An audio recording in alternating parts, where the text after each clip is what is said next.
based off of your experience in Hollywood, how has that kind of informed maybe your approach to the clinical side and patient care and how you're thinking about, things on that front?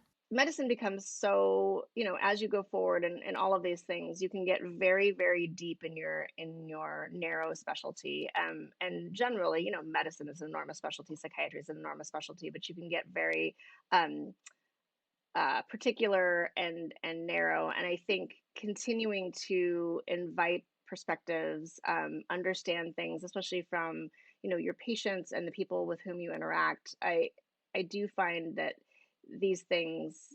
I have a better connection with folks who are, watching things, and I'll ask for suggestions, and we'll have ways to talk about, health and mental processing and things because we have a commonality in just discussing what they liked about a show.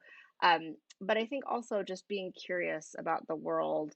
And if you can, it's really hard because, certainly the imposter syndrome and not wanting to be rejected and things, but reaching out to people who are doing work that you find fascinating, and especially I think women who are doing work that you find fascinating, it definitely can result in a non-response or someone not being as helpful as you'd like. But if you persist in it, I think that so many of us would like to help others along and help them develop their amazing interests.